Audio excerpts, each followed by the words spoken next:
children there. They're taught and fed with loving care by teachers employed there. So if ever you're in the neighborhood, just feel free to say hello. The staff, the children welcome you to Marillac. I ain't gonna finish that.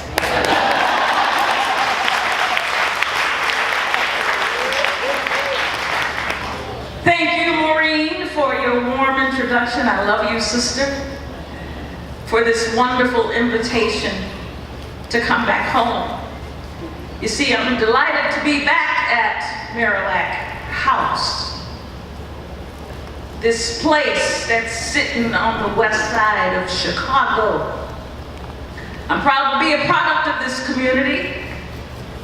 I'm honored to be here, to have been raised and reared and taught and trained and educated and empowered and failed and succeeded and freed back home.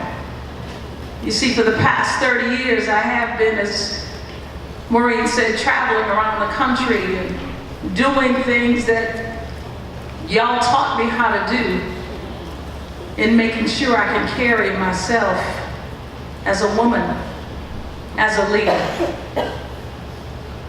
I've had the chance to see things and meet people, but it all started here, right across the street, 2872 West Jackson Boulevard. I was a 5-year-old little girl in Tiny Tot Town. And at that place, I was able to understand and learn and see my vision. You see, LaTanya, Brittany, Tiara, it's because of you, under the sound of my voice. You servant leaders who said, I am going to take the charge to join this place to make a difference. You put aside your personal struggles. You got on the buses and you got in your cars and you came amidst the shootings that may have been going out right around the corner here. And you said, I'm going to Marillac House because that's where I'm supposed to be. Marillac at St. Vincent Social Services, the facilities that you house are blessed sanctuaries for mothers, fathers, seniors, children, community members. You are beacons of hope, of love for our future. You see, folks, we're living in history right now, in this very special moment when everything you stand for, Michelle Howe, the dignity, your civility, the respect, it's under attack. The core values of which you teach our children inside these very walls are being systematically and systemically deconstructed outside of these walls. We may fear the brutal acts of gun violence around the corner, but hateful acts of gentrification, school to prison programs, institutionalized racism is inflicting pain and infecting us daily. Not just the folks of color, but all of us. So although I'm grateful to be back home, y'all, sometimes it's hard to come back home because you come back to your family. Hello. You come back home to people who know you, sure enough know you. And you know your family know you better than other people. Your family will tell you stories about yourself. So my coming home, I'm expecting you to tell me about myself, because I'm going to tell you about yourself. I was raised at 3426 West Walnut Boulevard, right around down the street from Westinghouse, right on the corner of Holman Avenue and Lake Street.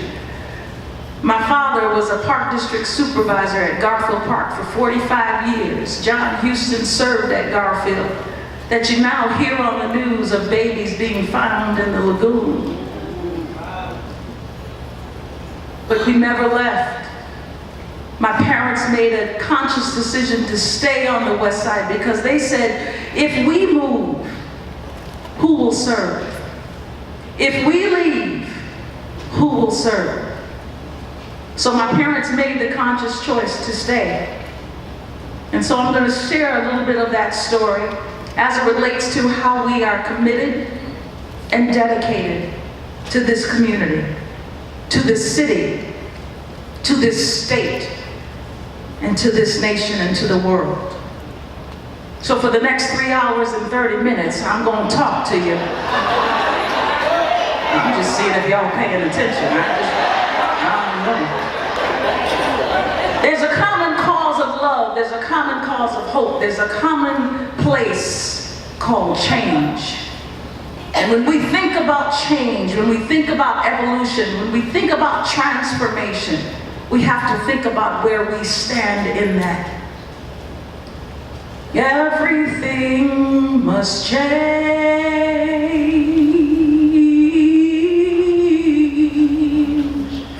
Nothing stays the same. Everything must change.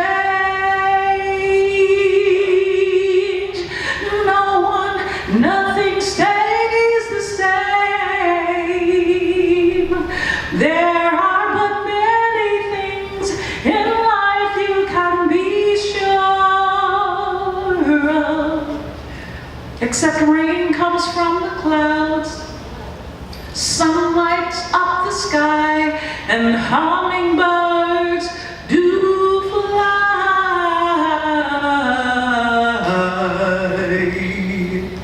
Everything must change. Change. Change. Change in this very special time in our history as people of faith, multicultural, multiracial communities, and citizens of this great country attempt to examine who we are and how we might come together to transform as one beloved, transforming into peace, transforming into harmony. You see, we can no longer take for granted this time, this space. But for one thing that is sure, change is certain. And in this very special moment, which is why they call it a gift, because it is the present, this time today is not for sure. But today is as it should be. Today is a result of reasonable, visible, and even predictable influences. Though many of today's circumstances may seem unfair, unjust, or cruelly random, to throw up your hands and curse them as such will only blind you to the positive possibilities. Instead, accept that there is a reason for today. Look thoughtfully at how you arrived at this moment, though some influences which combine to make this day what it is can be harnessed to bring you to whatever results you wish to go. Today has a reason. And today has a purpose. Today has a cause, and today has an effect. Today you will plainly see what has already happened, and you can directly affect what is to be. Today is not just another day. It is a clearly special day. It is yours for a reason and for a distinct purpose. Put everything you have in today into advancing and fulfilling those positive possibilities, which are uniquely embodied in this irreplaceable moment. This is a quote that I have posted on my bathroom mirror. In the morning, when I read this Pledge of Allegiance, before I begin each day, I have used this statement to promise myself that there is nothing that will happen on any given day that I and my higher power cannot handle. This simple promise in prose recited every morning after my first oral injection of caffeine is how I begin my days. And some days, I even believe it. And on other days, before I can utter the first few lines, I've already defeated the probability of its application due to the anxiety of the hour, the anticipation of the minute, the angst of the second. I have pondered a different possibility, because today is another day that I have to be a God-fearing, law-abiding, multicultural American citizen. Yes, sir. It's another day that I gotta be me. How privileged I am to even utter those words, to stand before you in this space of freedom of speech, freedoms of expression, and to do this in a freedom of space of assembly. Yet each and every day, these freedoms are being questioned and even compromised as Big Brother watches and listens to everything you say. Let me tell you something. I've only been home 4 months, and Red Light Justice has graciously welcomed me back home with full color photos of my license plate, and then had the nerve to demand $100 to contribute to their cause. Big Brother is watching everything you do. Oh, freedom. Oh, freedom. Oh, freedom over me. And before I be a slave, I'll be buried in my grave, 'cause I ain't paying another parking ticket no more.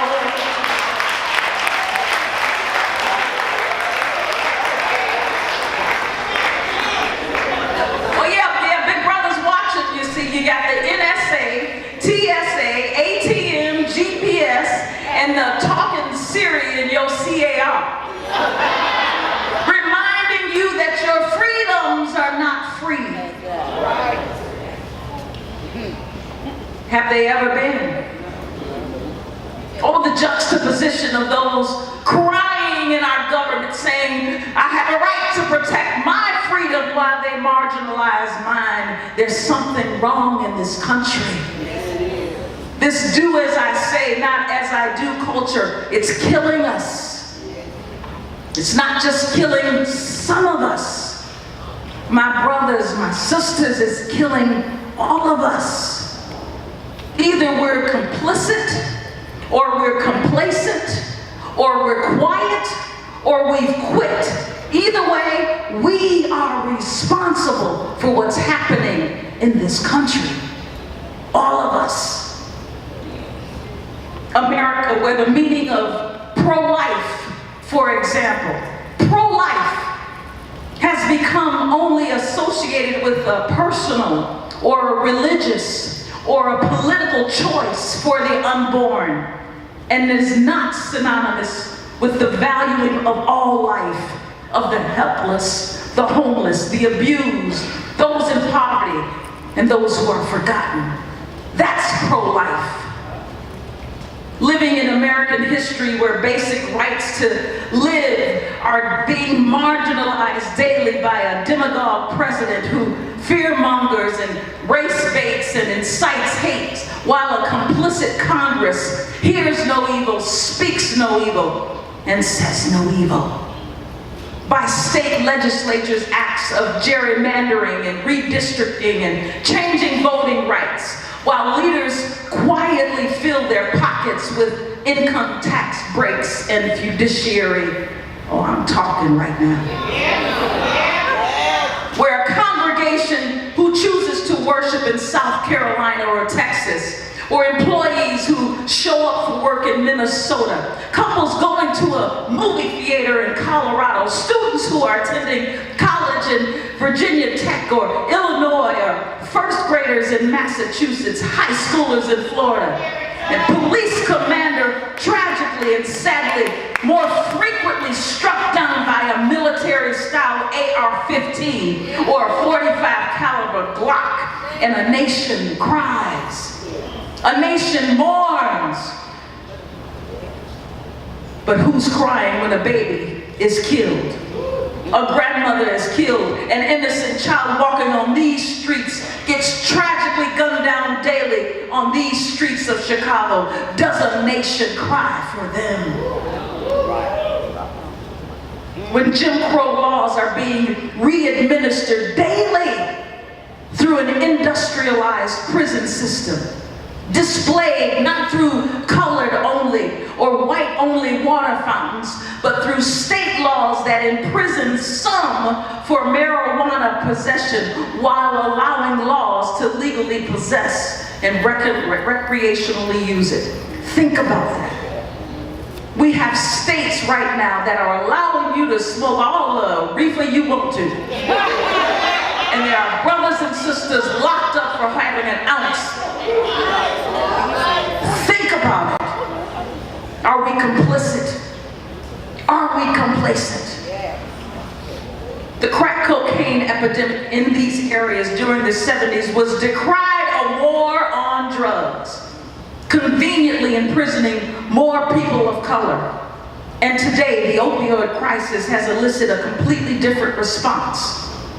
A national dialogue, federally funded campaigns for crisis response efforts, drug rehabilitation centers. These are the same people.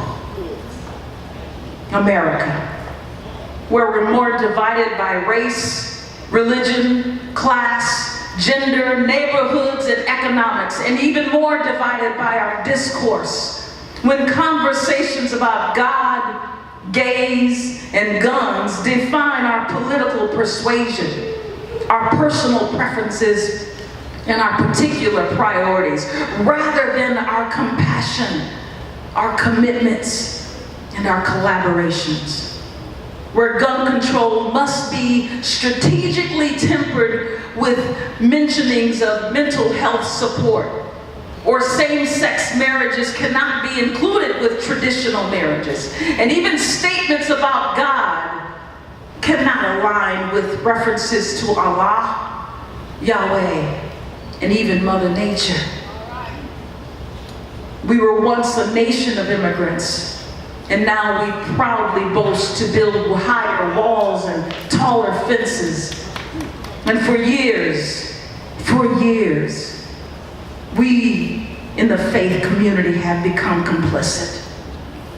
We've remained silent and turned a blind eye to the evils of sexual immorality as young children were abused and molested. But when it comes to speaking loudly against a woman's right to choose or a couple's right to marry, they scream from the rafters, something's wrong. Something's wrong. The irony of the land of the free and the home of the brave. So why has this moment become so different? The church with the upper room experience. Oh, don't sleep on me. When right down the street, my grandparents chose to worship at Our Lady of Sorrows for over 50 years. My parents were very intentional in saying, baby, we love our community, we love our people, but we got to get out sometimes. So we traveled around this great country of ours, camping in a pop-up trailer. And many, many years as we were camping in Yosemite National Park and Yellowstone National Park, Oprah would lead you to believe that black folks don't like to camp, but we like to get our hands dirty just a little bit. We traveled this great country. Now my point of reference here is not to boast, but to explain and to express in a very personal way how our worldview, not just mine, our worldview. Some of you under the sound of my voice I've never met, but you are my sister. You are my brother. And you, Marillac, you, St. Vincent, you afford our children, our young mothers, our seniors, and many, many, many more opportunities to find hope every single day.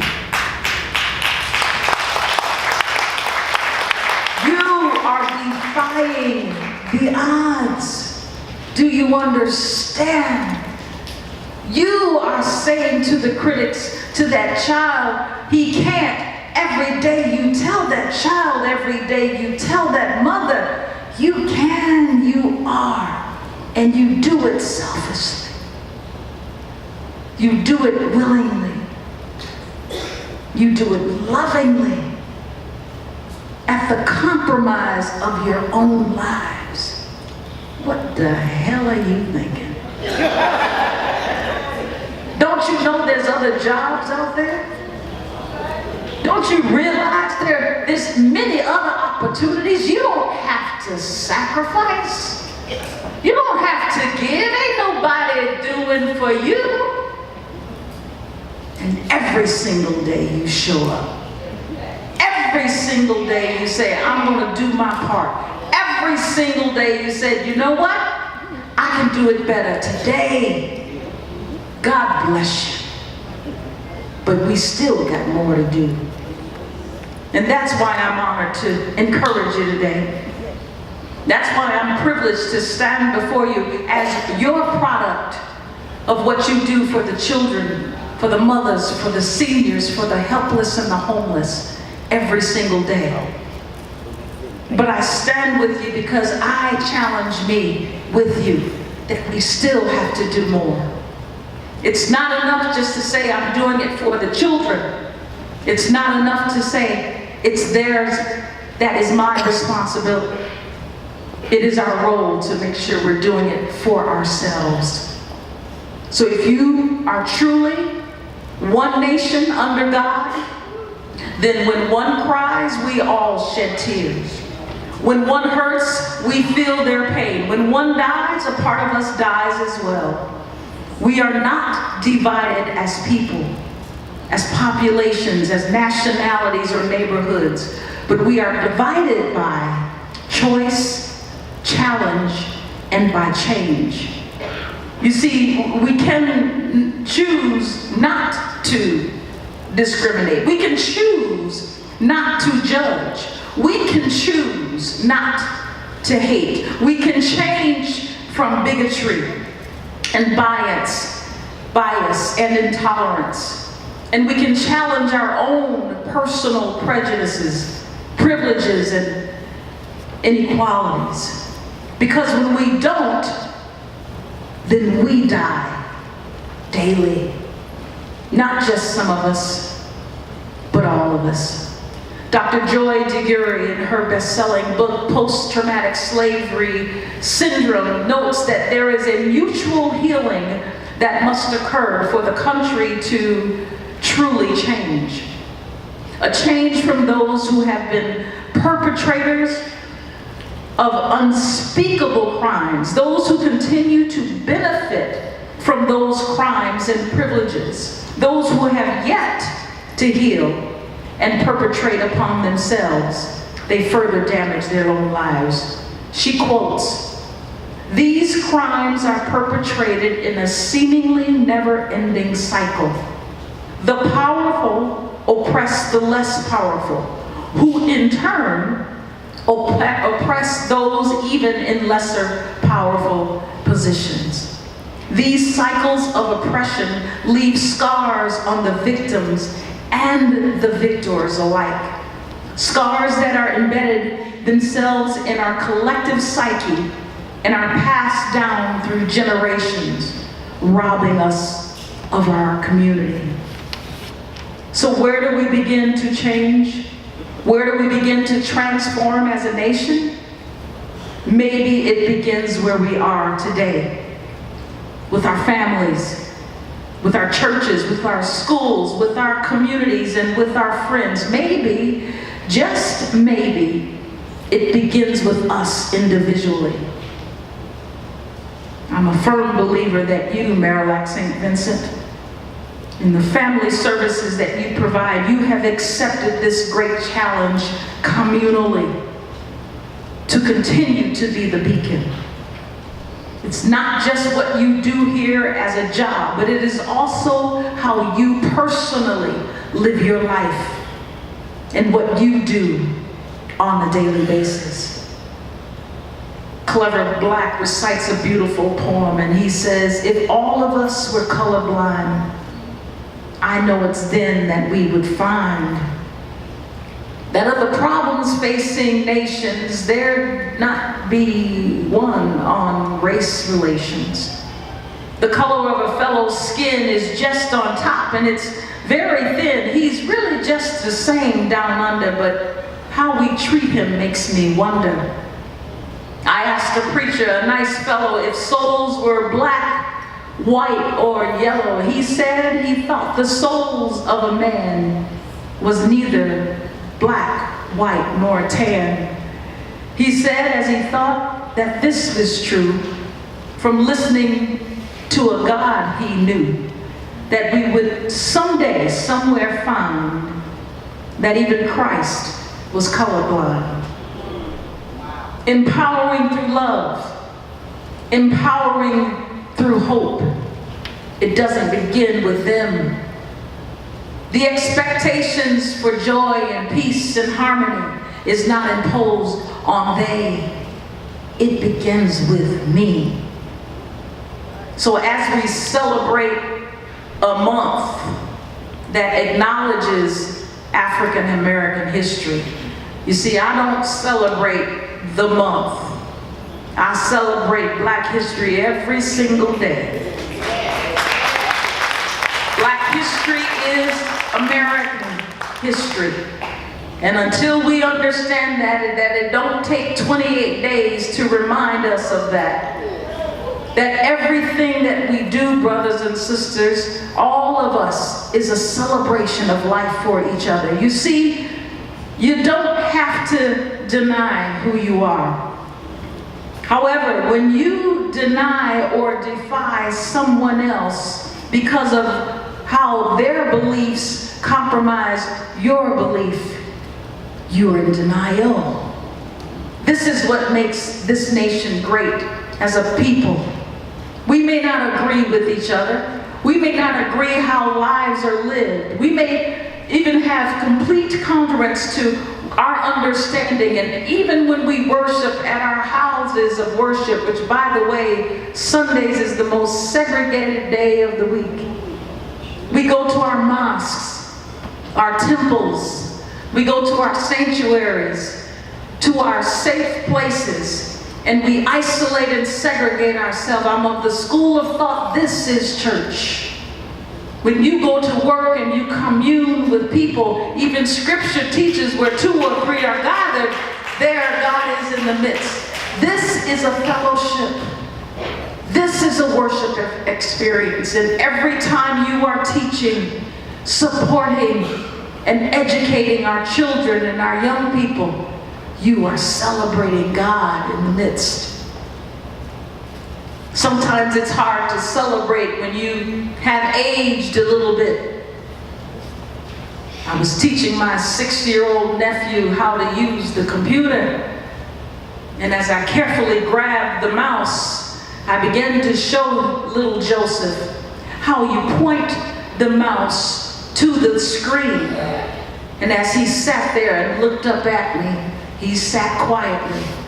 And I said, Jojo, you just have to move the mouse very carefully. And he looked at me again. He said, Auntie, can I try it? I said, absolutely. That boy grabbed that mouse and started moving things. I said, show me how you did that. We don't realize that there's a generational exchange and difference that's occurring. And sometimes the young millennials, to the baby boomers, to the generation Ys and X, there's a different exchange, and we don't realize that we are marginalizing and compromising each other with our communication.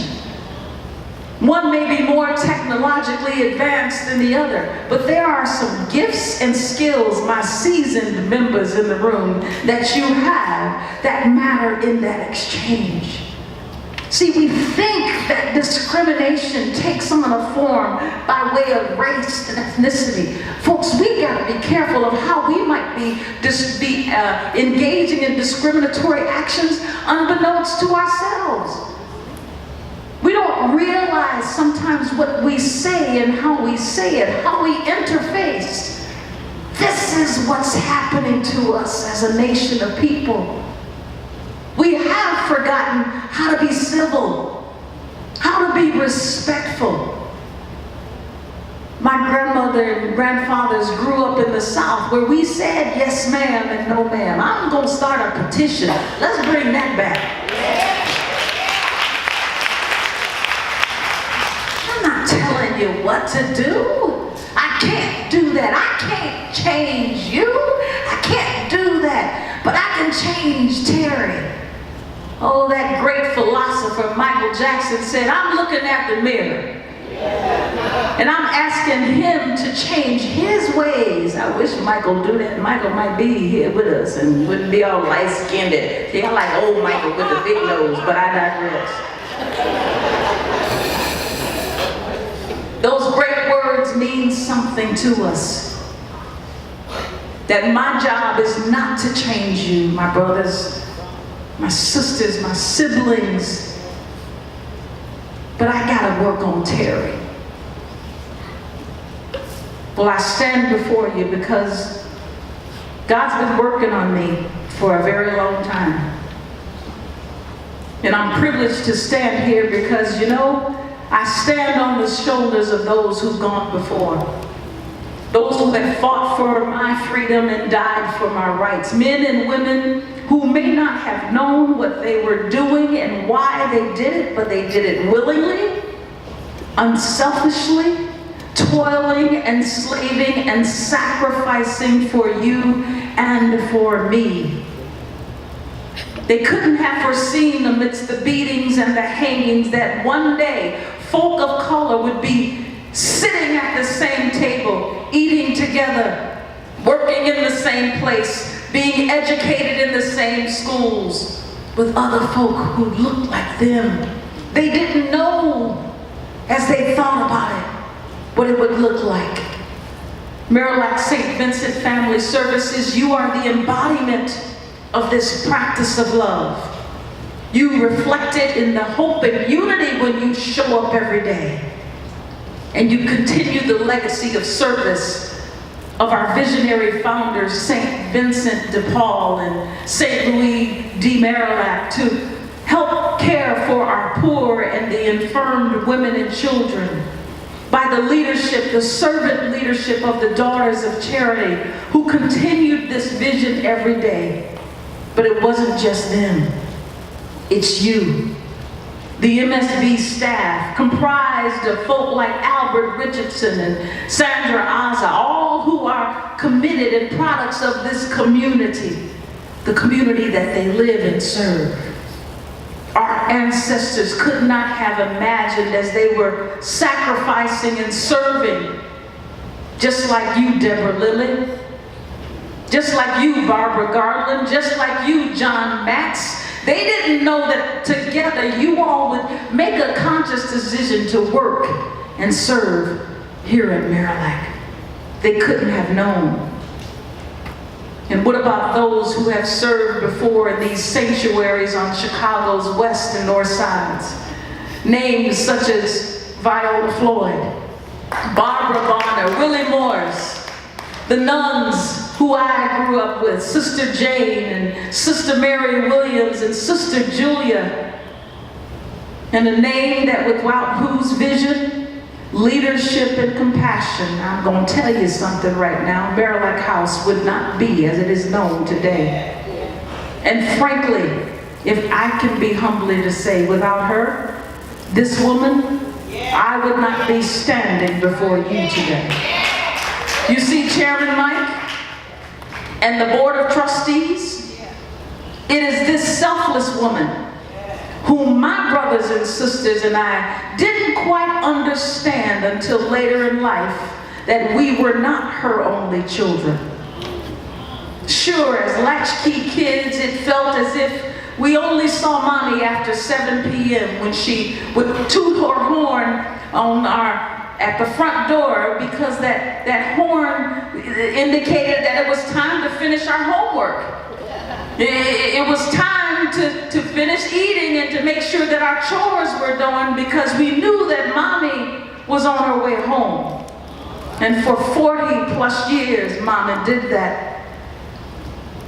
She punched that horn and she would come in, and we knew mommy was tired, but she rarely showed the fatigue and the frustration because she had to swallow her pride for penny raises and an occasional pat on the back. But it didn't matter because mommy served children, and mommy loved the children of Marillac House, and mommy loved her staff, and mommy loved the nuns of Marillac House. So when she did come home and she saw me and Wanda and Junior and Joe, and she saw me, and I looked at her and watched her every move and watched her expressions and watched her gestures, I saw leadership. I saw someone who said, I'm going to sacrifice to send you children to private schools. And she reminds me even today, she went without nylons, went without stockings because she said, it's for my children. But it was still then that I didn't realize that the children were here, that it was the children of Marillac House. So I gotta tell you, when I think about my mother and I think about this place, I have to say thank you to you. So I'm gonna ask you right now that you stand on your feet and you recognize this leader, Bessie Lee Houston, who has served this place for 46 years, serving these children, serving the Daughters of Charity with love and dignity. Mommy, thank you for your leadership. Thank you for your love. Thank you for your commitment to this community. God bless you, Mommy.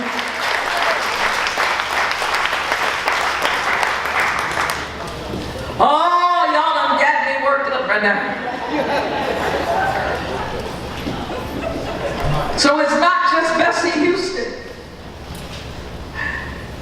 It's not just Bessie Houston. It's Pearl Washington.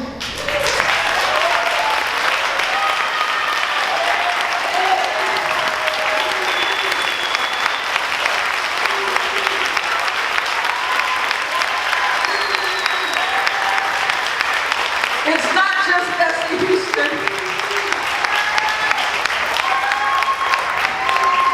It's who my sisters, Maureen and Deanna, call Mama. It's Kay Halligan and Maureen Halligan and Deanna Halligan.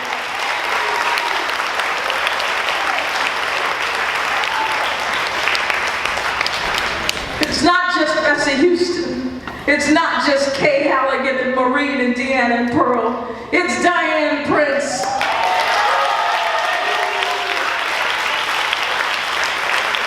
Thank you, Diane Prince. It's not just Bessie Houston. It's not just Catherine Kay Halligan. It's not just Maureen and Deanna and Diane and Pearl. It's Michelle Howe.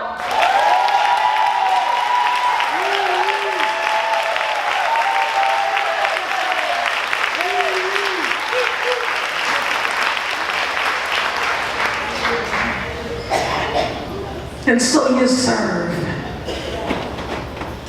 selflessly giving, sacrificing, compromising your own interests, desires, and hopes for this building, for these people, for our children. And you do it with love. It's not just them, it's you. It's y'all. It's my community. It's my people. It's our board. It's our sisters. It's our community on Halsted. It's our community on Jackson. It is you who give every single day. You are this beacon of hope. Have I given anything today? Have I helped some wounded soul along the way? Just to know I've done my best as I go to take my rest. Have I done all that I can today? Today is as it should be. Today you are here because God blessed you to be here. Today you are serving in a space that is not by coincidence. You have been led to this space for this very reason. Is it only of the service of those who you see every day? Or is it of the service for you? The blessing that you receive in giving to others is a blessing for you. And that is why I say thank you. Marianne Williamson wrote this poignant piece that I remind myself and I offer to you, that you are great beyond measure. You see, our deepest fear is not that we are inadequate. Our deepest fear is that we are powerful beyond measure. It's not our light. It is nor the darkness that most frightens us. It is what we ask ourselves, who am I to be brilliant, gorgeous, talented, and fabulous? Actually, who are you not to be? You are a child of God, and your playing small doesn't serve the world. There's nothing enlightened about you by shrinking so that other people won't feel insecure around you. We are born to make manifest the glory of God that is within us. It is not just in some of us, it is in all of us. And as we lift our own light, we let it shine. We unconsciously give our people the permission to do the same. As we are liberated from our own fear, our presence automatically liberates others. So how do we remain that beacon of love and hope, not only for the people here that we serve, but for ourselves? We must change the way we view the world and our role in it. We must stop pointing the fingers at other people and turn the mirror to ourselves and say, what are you doing to be the change? So if you're sick and tired of being sick and tired, then join us. Join this campaign. Yes, it's not the Me Too movement or the Black Lives Matter movement or the Never Guns movement. No, you know what? I don't need a gun because I'm going to kill you with kindness. We won't need to fight or scream because I will be courageously compassionate, exercising righteous reconciliation and brave benevolence. And you can act by encouraging others to be audacious in their private and public stands for love and peace. We can do this. This is our call to action. Dr. King says to be more noble expression of humaneness. This is our commitment to be a beacon of hope and love through a pluralistic mission toward change. So I may have sounded a bit frustrated about this country and where I see us moving, but I've got news for you. I've got unconditional hope. I've got a regard to know that you, Marillac, You, St. Vincent, here on the north and west sides, you are doing what you are called to do because you care. Because you extend that love. Because you know beyond anything else, this is why you are here. And this is why you give. I feel abundantly blessed to have served. And I'm abundantly blessed to say I am a product of who I am standing before you because of every single one of you in this room. You are rearing that next child to be great. You are raising that next leader to be greater. And you are touching the lives and healing the lives and making whole the lives of the people here in Chicago. That is our hope. You are our hope. You are that beacon. So I thank you. And I say I love you. Because I see trees of green, red roses too. I see them bloom for me and for you. And I think to myself, what a wonderful world. I see clouds of white and stars at night, the dark sacred day and the bright sacred night. And I think to myself, what a wonderful world. The colors of the rainbow are pretty in the sky. They're also on the faces of the people going by. I see friends shaking hands, saying, how do you do? Hey baby, how you doing? They're really saying, I love you. I hear babies cry, and I watch them grow. They'll know much more than I'll ever know. And I think to myself, what a wonderful world. And I think to myself, what a